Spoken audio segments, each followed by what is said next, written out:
Urea का स्वदेशी उत्पादन 70 लाख टन बढ़ाने के लिए 6 उर्वरक संयंत्रों का उद्धार किया जा रहा है। FCIL के गोरखपुर, सिंदरी, तलचर और रामागुंडम संयंत्र, HFCL की बरौनी इकाई और BVFCL की नामरू फोर्थ। सोने पर सुहागा ये है कि देश में अब बनेगा सिर्फ नीम लेपित यूरिया, क्योंकि इससे होगा किसानों का फायदा ही फायदा। अनाज का उत्पादन 10% तक बढ़ेगा। बढ़ेगी 10 से 15% नाइट्रोजन क्षमता।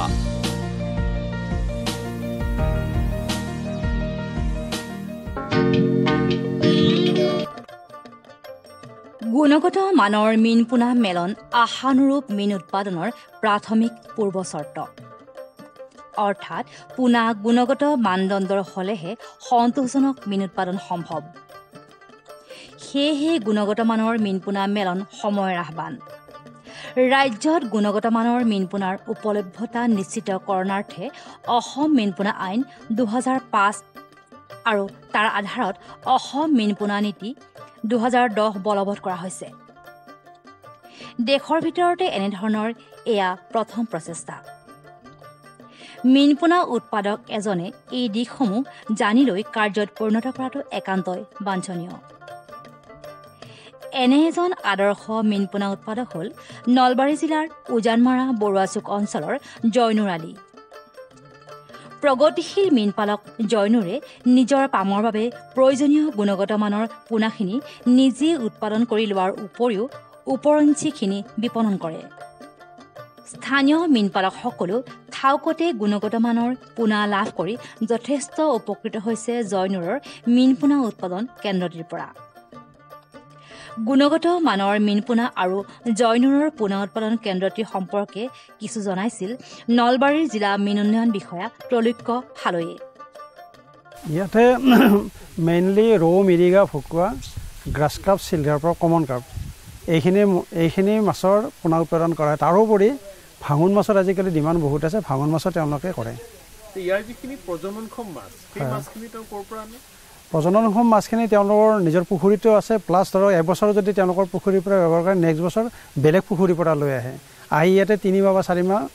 প্ৰজননক্ষম মাছখিনি ট্ৰিটমেণ্ট কৰা হয়, খাদ্য পাতি বা তেনেকুৱা ধৰণৰ। তাৰপাছত তেওঁলোকৰ ব্ৰিডিং কৰা হয়। তাৰমানে চেঞ্জ কৰি থকা যায়। এটা পুখুৰীতে যিখিনি প্ৰজননক্ষম মাছ আছে সেইখিনিকে পুনৰবাৰ কৰা নহয়, একবাৰে কৰা হয়। মানে ধৰক সগোত্ৰীয় প্ৰজনন বা বৰ্ণসংকৰ প্ৰজনন এইবিলাক মানে ইয়াত নহয়। আন এটা গুৰুত্বপূৰ্ণ কথা যে যিখন অসম মীন পোনা আইন আছে, সেই আইনখন মতে এটা নিৰ্দিষ্ট বয়সৰ আৰু নিৰ্দিষ্ট ওজনৰ মাছকহে প্ৰজননৰ কাৰণে ব্যৱহাৰ কৰিব পাৰে।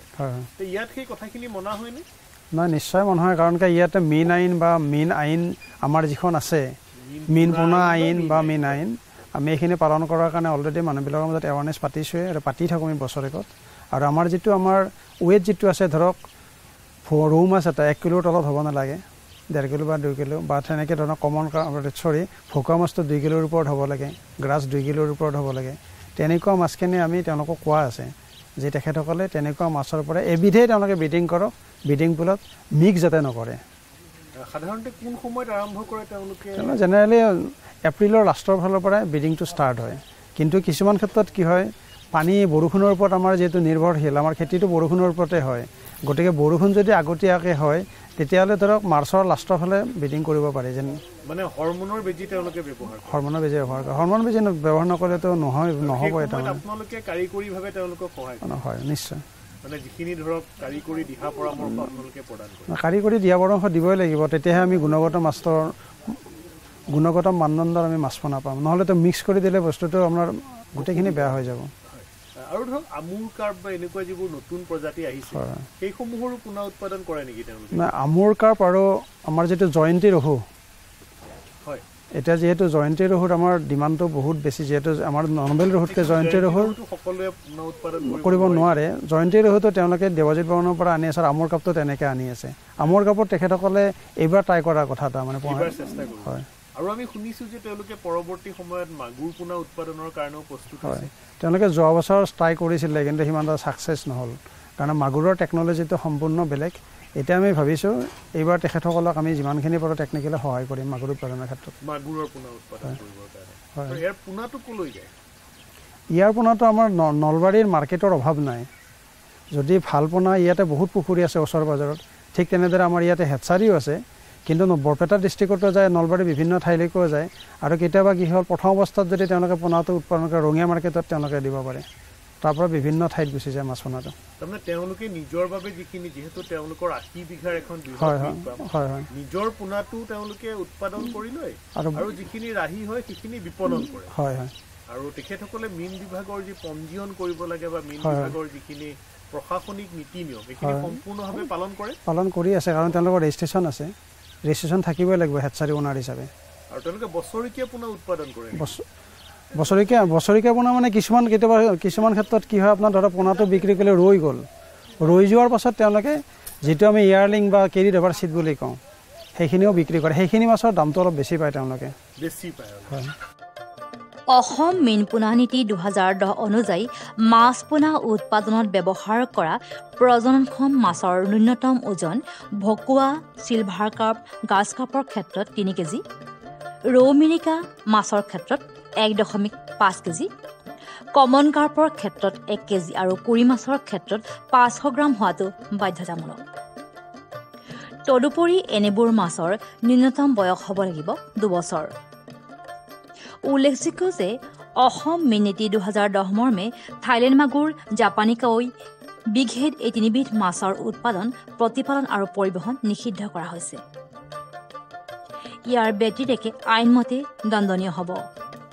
জয়নুৰৰ পোনা উৎপাদন কেন্দ্ৰত এই সকলোখিনি মানিহে উৎপাদন কৰা হয় পোনা উৎপাদনৰ লগত জড়িত কাৰিকৰী ব্যক্তি আবুল হুছেইনে জনাইছিল এনেদৰে পোনা উৎপাদন কেন্দ্ৰটো কেতিয়া আৰম্ভ কৰিছে আমি আৰম্ভ কৰোঁ 2012 চনত 2012 আৰু 2012 চনৰ পৰা পোনা উৎপাদন কৰি আছো বছৰি আমি মোক এটা কথা কওকচোন যে এই গোটেই যিটো প্ৰক্ৰিয়া কেনেকৈ আপোনালোকে মাছটো নিৰ্বাচন কৰে কেনেকৈ তাক বেজি দিয়ে কিমান পৰিমাণৰ ঔষধ হস্তক্ষেপণ কৰে এই গোটেই কথাখিনি অকণমান বুজাই দিয়কচোন মাছটো আমাৰ আগতে থাকিব লাগে বেলেগ পুখুৰীত তাতে বেলেগ খাদ্য দিয়া হয় তাক বইল খাদ্য তাৰপিছত পানীটোৰো দিয়া হয় মানে যিখিনি মাছক আপুনি পোনা উৎপাদন কৰিব যিটো ব্ৰাউডাৰ মাছ মানে হয় সেইখিনিক মানে বেলেগকৈ পালন বেলেগ পুখুৰীত থৈ পেলাই বেলেগকৈ তাক খাদ্য পাতি বেছি দিয়া হয় কি বেলেগ খাদ্য দিয়ে বেলেগ তাক মানে হেৰি দিয়া যায় বইল খাদ্য দিয়া যায় মাজে মাজে হেৰিও দিয়া যায় খলিও দিয়া যায় চূণ দিয়া যায় অলপ সেইটো চাফাৰ কাৰণে মানে ভাত দিয়া যায় ভাত বইল কৰি দিয়া যায় দালিও দিয়া যায় খিচিৰি কৰি তাৰপিছত গাছ কাটো হেৰি দিয়া যায় কলপাত দিয়া যায় এইটো 3 মাহ মান আগৰ পৰা দিয়া যায় তাৰপিছত আমি তাক আৰু বেলেগ ফিচাৰীত লৈ যাওঁ পোৱালি দিয়াৰ পিছত সেই মাছখিনি আপুনি প্ৰজননক্ষম মাছখিনি সেইমতে পৰিচৰ্যা কৰিলে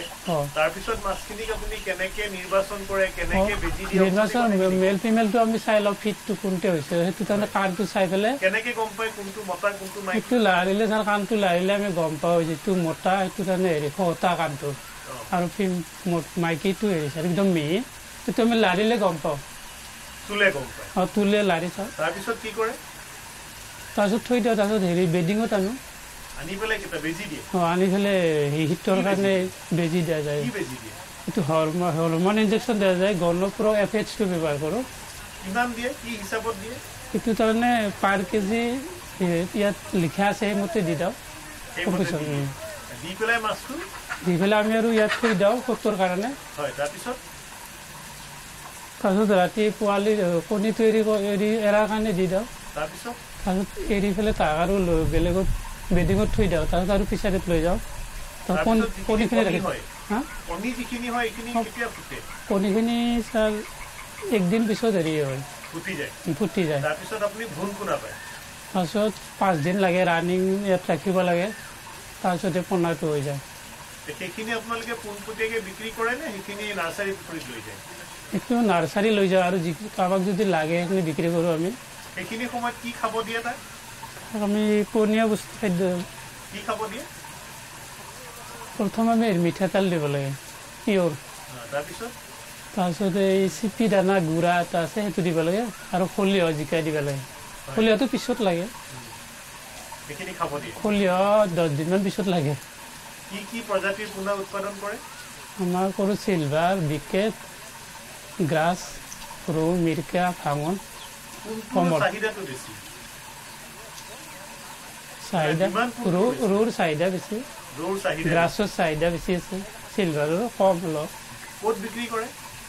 আমাৰ ডাকত বিক্ৰী কৰা যায় আৰু ইয়াৰ পৰাও মানুহ ডাক বহিত যায় ফলমাৰা যায় আৰু ইয়াৰ পৰাও লৈ যায় কেতিয়াবা ৰঙিয়াও যায় ৰঙিয়া লৈ যায় বিক্ৰীৰ কাৰণে কোনো সমস্যা নাই আৰু যিখিনি পোনা ধৰক ইয়াৰ পৰা বিভিন্ন জেগালৈ যায় পৰৱৰ্তী সময়ত মানুহে কিবা ফলাফল জনাইছে নে আপোনালোকৰ ফলাফল জনাইছে ভাল হ'ব বুলি কৈছে আৰু বিচাৰি আহিছেও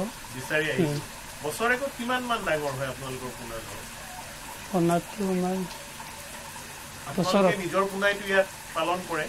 বছৰেকত কিমান মান ডাঙৰ হয় পোনাটো না ছাৰ পোনাটো 1.5 কিলো মান হয় 2 কিলো 1.5 কিলো মান হয় গড়ে এই যিখিনি কাম আপুনি কৰি আছে এই কামখিনি আপোনাক কোনে শিকাইছিলে প্ৰথম দাদাৰ তাতে শিকিলোঁ দাদা আৰু বেলেগ এক্সপাৰ্ট আনিছিল তাৰ পৰা শিকিলোঁ ইয়াতে একেলগে তাৰমানে এতিয়া আপোনালোকৰ কৰিব একো অসুবিধা নহয় কেতিয়াবা বেমাৰ আজাৰ এনেকুৱা সমস্যা হয় নেকি হয় ছাৰ কেতিয়াবা গেছ হয় খালত তেতিয়া গেছৰ ঔষধ দিব লাগে টক্সিমাৰো কেতিয়াবা ব্যৱহাৰ কৰোঁ তেতিয়া মানে আপোনালোকে জিলা বিষয়া বা মীন বিভাগৰ লগত যোগাযোগ কৰি লওঁ তাৰ পৰামৰ্শ লওঁ তেওঁলোকৰ পৰামৰ্শ জয়নুৰে বিভাগীয় পঞ্জীয়ন সহ সকলোখিনি নীতি নিয়ম মানিহে পোনা উৎপাদন কৰে সেয়েহে তেওঁৰ পোনাৰ গুণগত মান বহু ওপৰত এবাৰ জয়নুৰৰ পৰা পোনা নিয়াজন দুনাই আহিবই আপুনি কিয় ভাবিলে যে এটা আমাৰ পোনা উৎপাদন কেন্দ্ৰ স্থাপন কৰিছে মই ভাবিলোঁ যে আমি বাহিৰ ছাইডৰ পৰা আমি পোনাবিলাক আনিছিলোঁ সেই পোনাবিলাক গুণগত নহয় তেখেতসকলে যিখিনি উৎপাদন বৃদ্ধি হ'ব বুলি কয় সেইখিনি শুদ্ধ হোৱা নাই ক'ৰ পৰা আনিছিলে আপোনালোকে আমি বৰপেটা ৰোড আৰু হাউলিৰ পৰা আনিছিলোঁ তাৰপিছত আমি লছত তুলিলে আমি লাভৱান হ'ব পৰা নাই মাছবিলাক ডাঙৰ নহয় খাদ্য খোৱালেও সৰু হৈ থাকে তাৰপিছত আমি চিন্তা কৰিলোঁ যিহেতু আমাৰ বহুত ফিচাৰী আছে কেইবাটাও ফিচাৰী আছে আমাক যিহেতু বছৰত কমেও 2 লাখ টকাৰ পোনা লাগে গতিকে আমি এইখিনি পইচা যদি নিজাকৈ খাটুৱাই লওঁ নিজাকৈ যদি কিবা এটা কৰি লওঁ পোনা উৎপাদন কেন্দ্ৰ কৰি লওঁ তেতিয়া আমাৰ সেইখিনি পইচা ৰাহি হ'ব দ্বিতীয়তে মনৰ ইচ্ছামতে গুণগত পোনাটো পোৱাৰ কাৰণে আমি ফলাফলটো ভাল পাম সেই চিন্তা কৰি আপুনি আৰম্ভ কৰিলে সেই চিন্তা কৰি আৰম্ভ কৰাৰ লগততো কিছু কাৰিকৰী কথা বতৰা জড়িত থাকিল কেনেকৈ সেইখিনি মিটমাট কৰিলে আপুনি সেইখিনি কৰাৰ আগতে তেতিয়া মই বহুজনৰ লগত আলোচনা বিলোচনা কৰিলোঁ মোৰ শিক্ষক বন্ধু 2-1জনে ক'লে যে এনেকুৱা কৰা সেনেকুৱা কৰা ভাল বন্ধু যেনে দুৰ্গেশ্বৰ বৰ্মন জামাল আলী এইবিলাকে ক'লে যে এইটো ভাল বেলেগত যায় শিকি আহা বা ভাল ডক্তৰ এজন আনি কাৰিকৰী জ্ঞানটো শিকি আহা বা আমাৰ ডিষ্ট্ৰিক্ট অফিচাৰত যায় কৌশলগত যিখিনি পদ্ধতি আমি শিকি লওঁ সেনেকৈ আলোচনা কৰি মই এইখিনি লাহে লাহে আগবাঢ়িলোঁ আৰু লাহে লাহে এই ষ্টেপটো পালোঁ আহি মানে ধৰক আপুনি প্ৰথমতে বেলেগক কাৰিকৰীভাৱে লৈ আহি পেলাই শিকাইছিলে প্ৰথমতে বেলেগ এক্সপাৰ্ট আনিলোঁ তেখেতসকলৰ পৰা আমি তেখেতসকলে কৰি দেখুৱালে আমি চাই অলপ শিকিলোঁ তাৰপিছত আৰু আমাৰ ডিষ্ট্ৰিক্টৰ পৰা ফিল্ড অফিচাৰবিলাক আহিল জিলা মীন বিভাগৰ পৰা আহিলে তেখেতসকলক শিকাই দিলে আমাৰ শিকোঁতে 2 বছৰ লাগিছে আমি তেতিয়াহে আমি একদম ভালকৈ গম পাইছোঁ যে কিমান পৰিমাণৰ ঔষধ লাগে মাছটো ৱেইট কিমান হ'লে কিমান ঔষধ দিব লাগে বা কিমান কণী আহিছে সেইখিনি এতিয়াহে আমি ভালদৰে জানিছোঁ মানে এতিয়া আপোনালোকৰ সমস্যাটো নাই এতিয়া আমাৰ সমস্যা একো নাই মানে ধৰক এতিয়া যিখিনি পোনা উৎপাদন কৰে কাৰো সহায় নোলোৱাকৈ আপোনালোকে নিজে কৰে এতিয়া আমি কাৰো সহায় নোলোৱাকৈ নিজে উৎপাদন কৰিব পৰা হৈছোঁ ধৰক অসমত এখন আইন আছে অসম মীন পোনা আইন সেই আইনখনত বিভিন্ন কথা বতৰা আছে যেনে কেনেকুৱা মাছক পোনা উৎপাদন কৰিব লাগে পোনা উৎপাদন কৰা মাছৰ ওজন কেনেকুৱা হ'ব লাগে আৰু ধৰক কগোত্ৰীয় প্ৰজনন বৰ্ণসংকৰ প্ৰজনন এইবিলাক প্ৰজনন কৰিব নালাগে এই কথাবোৰ আপোনালোকে পুৰা মানি চলেনে এই কথা পুৰা মানি চলিছে আমি যেকৈ মাছ বেলেগ মাছৰ লগত বেলেগ মাছ নিদিওঁ ৰৌৰ লগত ৰৌৱে দিছোঁ মিৰ্গাৰ লগত মিৰ্গাই ভোকাৰ লগত ভোকাই বেলেগ মাছ সংকৰ কৰা নাই আমি আৰু তেতিয়া জাতটো বেয়া হৈ যায় বেলেগ মাছ যদি কিবা কাৰণত হৈ যায় জাতটোৱে নষ্ট হৈ যায় সেইকাৰণে আমি যিখিনি নীতি নিয়ম মানিব লাগে সেইখিনি মানি আছোঁ আৰু সেইমতে আমি কৰি আছোঁ আপোনালোকৰ পোনা যিসকলে নিয়ে তেওঁলোকে কি মতামত দিছে কেনেকুৱা পাইছে তেখেতসকলে বহুতে ভাল বুলি কৈছে বিশেষকৈ আমাৰ দুটা নাম হৈছে ৰৌ মিৰ্গাটো আৰু আমাৰ চিলভাৰটো বহুত ডাঙৰ হৈ গৈছে বেলেগ চাইড য'ত গৈছে মাছটো বহুত ডাঙৰ কিমান দূৰলৈ গৈছে আমাৰ মোটামুটি বৰপেটালৈকে গৈছে বৰপেটা ইফালে নলবাৰী ইফালে আমাৰ মুকালমুৱা গৈছে আমাৰ মাছ পোনা উৎপাদন কেন্দ্ৰটিৰ লগত জয়নুৰৰ সমগ্ৰ পৰিয়ালটোৱে জড়িত সকলোৱে সামগ্ৰিক দায়বদ্ধতাক সাৰোগত কৰি কেন্দ্ৰটিত পোনা উৎপাদন কৰে খুৰাক পুতুল আলিৰ অভিমত এনেধৰণৰ আপুনি এই মীন পামখন বা এই পোনা উৎপাদনটোৰ কেন্দ্ৰটোৰ লগত জড়িত হৈ থাকে হৈ আছোঁ ছাৰ কি কৰে আপুনি কওকচোন মই চাইডটো ঘূৰি ক'ত কি মাছৰ বেমাৰ লাগিছে ক'ত কি হৈছে কৰ্মচাৰীবোৰক আহি পেলাই কৈ দিয়ক আৰু এই পোনা উৎপাদন যিটো আপোনাৰ ইয়াত পোনা উৎপাদন কৰে মাছৰ পৰা পোৱালি উৎপাদন কৰে সেই কামটোৰ লগত আপুনি কি ধৰণে জড়িত হৈ থাকে মই ছাৰ এইটোত বৰ বেছি আমাৰ কৰ্মচাৰীবিলাকে লাগি থাকে তাৰমানে আপুনি গোটেই পামখন তদাৰক কৰে তদাৰক কৰে এই তদাৰক কৰোঁতে আপুনি কি কি কৰিব লগা হয় ক'ৰবাত যদি কিবা এটা অসুবিধা হৈছে মই পাৰিলে কৰিলোঁ যিখিনি পাৰোঁ মই নিজে কৰোঁ আৰু নোৱাৰিলে বাকী আমাৰ কৰ্মচাৰীবিলাক কৈ দিওঁ অসুবিধা হয় কোনোকুৱা অসুবিধা নহয় মাছ এটা কিবা অসুবিধা হৈছে মানে মাছৰ বেমাৰ এটা হৈছে এই অমুকত অমুকটোত মাছ এটা ভাহি উঠিছে বা অমুক হৈছে যাই গোটেইখিনি কথা কৈ দিওঁ তেওঁলোকে সেইমতে ব্যৱস্থা সেইমতে ব্যৱস্থা লৈ আমাৰ মাষ্টাৰটো স্কুলত থাকে গতিকে ফোন কৰি দিয়ে কিটো বস্তু মাৰিলে কি হ'ব যে মাষ্টাৰে কৈ দিয়ে সেইমতে তাহোন ঔষধ মাৰি দিয়ে জয়নুৰৰ পাম তথা পোনা উৎপাদন কেন্দ্ৰটিত জড়িত পূৰ্ণকালীন আৰু অংশকালীন কৰ্মচাৰীসকলো অত্যন্ত সুখী তেওঁলোকে পাম তথা পোনা উৎপাদন কেন্দ্ৰটিৰ পৰা পাইছে জীৱন আৰু জীৱিকাৰ সমল বিশেষকৈ কোভিড অতিমাৰীৰ সময়তো নিশ্চিত হৈছিল তেওঁলোকৰ জীৱিকা তাৰে কেইজনমানক লগ পাইছিলোঁ পাম প্ৰাংগণত আপোনালোক এই পোনা উৎপাদন কেন্দ্ৰটিৰ লগত জড়িত হৈ থাকে কি কৰে আমি বৰ্তমান মাছটো বেডিঙলৈ আনিলোঁ আনাৰ পিছত বেজি কৰিলোঁ কৰি আকৌ আমি ৰাতিটো ৰাখিলোঁ একদিন ৰাখি তাৰ নেক্সট ৰাতিপুৱাখন তেওঁক মানে কি মাকাবোৰ আমি বেডিঙৰ পৰা ওলাই বেলেগ ছাইড কৰিলোঁ ছাইডত ৰাখি কণীটো তাতে থাকি গ'ল কণীটো থকাৰ পিছত আমি সেই কণীটো আকৌ 100 বা কিবা সাজত কাঢ়ি লওঁ লোৱাৰ পিছত আকৌ আমি সেইটো থোৱাৰ পিছত আমি আমাৰ বৰ্ডাৰ মাছটো আৰু আকৌ ফিচাৰীত দিয়া যায় ফিচাৰীত দিয়াৰ পিছত আমি এই চাফ চিকুণটো কৰোঁ চাফ চিকুণ কৰি মানে 100 পৰা আৰু আমি কণীটো দিয়া হয় পানী দি লাহে লাহে ঘূৰে কণীটো দিয়া হয় মানে আপোনালোকে মাছক বেজি দি পোনা উৎপাদন কৰাৰ যিখিনি প্ৰক্ৰিয়া তাত জড়িত এবাৰত কিমান কেজি মাছ ইয়াত পোনা উৎপাদন কৰিব পাৰে মনতে 40 মান হয় লিটাৰ এই কামখিনি ধৰক আপোনালোকে যেতিয়া কৰে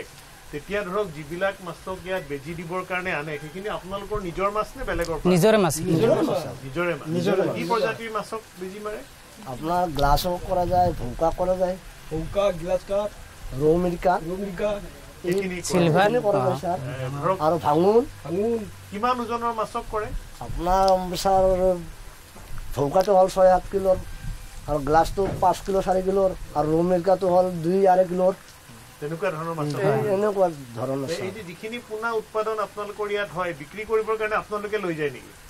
বিক্ৰী কৰিবৰ কাৰণে লৈ যোৱা নাযায় আমি ডাঙৰটো বৰ্ডাৰ মাছটো ছাৰ আমি বিক্ৰী কৰা নাযায় আমি বিধানৰ কাৰণে ৰখা যায় বিধানৰ কাৰণে ৰাখি আমি বিক্ৰী কৰে পোনাখিনি বিক্ৰী কৰোঁ ছাৰ আপোনালোকে লৈ যায় আমি বিক্ৰী এতে কৰি দিছোঁ মানে আপোনালোকে বজাৰলৈ লৈ নাযায় মানে যোনে কিনিব কি আলে আহে আপোনালোকে বিক্ৰী কৰি সহায় কৰি দিয়ে অক্সিজেন পেকিং কৰি দিয়ে নে অক্সিজেন পেকিং মানে পলিথিন মানে একদম ডাইৰেক্ট আমি পলিথিনতে অক্সিজেন পেকিং কৰি দিওঁ গুণগত মানৰ মীন পোনা উৎপাদন সময়ৰ আহ্বান গুণগত মানৰ পোনা মেলনৰ দ্বাৰাহে সামগ্ৰিক মীন উৎপাদন বৃদ্ধি সম্ভৱ তদুপৰি ই বহুতকে যোগাব পাৰে নিয়োগ সম্ভাৱনীয়তা আপুনিও অনুৰূপ দৃষ্টিভংগীৰে আগবাঢ়ি মীন পোনা উৎপাদন বৃদ্ধিত অৰিহণা যোগোৱাৰ লগতে স্বনিয়োজনৰ পথ প্ৰশস্ত কৰিব পাৰে।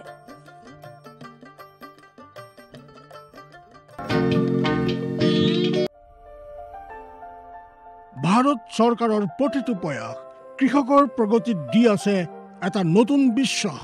দেশৰ কৃষকসকলৰ প্ৰতি সমৰ্পিত ভাৰত চৰকাৰে বিশেষকৈ উত্তৰ পূৰ্বাঞ্চল আৰু আন্দামান নিকোবৰ দ্বীপপুঞ্জৰ কৃষি অঞ্চলৰ বিকাশৰ বাবে নতুন প্ৰগতিশীল পদক্ষেপ লৈছে, যাৰ দ্বাৰা কৃষকসকলে দ্ৰুত গতিত উন্নতি কৰি আছে। কৃষি অঞ্চলৰ বিকাশৰ গতি অব্যাহত ৰাখি মাননীয় প্ৰধানমন্ত্ৰী শ্ৰী নৰেন্দ্ৰ মোদী ডাঙৰীয়াৰ নেতৃত্বত ভাৰত চৰকাৰে এক দূৰদৰ্শী নিৰ্ণয় লৈ দেশত ৰাষ্ট্ৰীয় খাদ্য তেল মিছন অইল পামৰ আৰম্ভণি কৰিছে, যাৰ দ্বাৰা উত্তৰ পূৰ্বাঞ্চলৰ ৰাজ্যসমূহ আৰু আন্দামান নিকোবৰ দ্বীপপুঞ্জৰ কৃষকসকলৰ বিশেষ লাভ হ'ব। পুঁজিৰ বিনিয়োগত বৃদ্ধি পাব, খোৱা তেলৰ আমদানিৰ ওপৰত নিৰ্ভৰ কৰাটো কম হ'ব আৰু ৰোজগাৰৰ সুবিধা সৃষ্টি হ'ব। খোৱা তেলত আত্মনিৰ্ভৰশীলতাৰ বাবে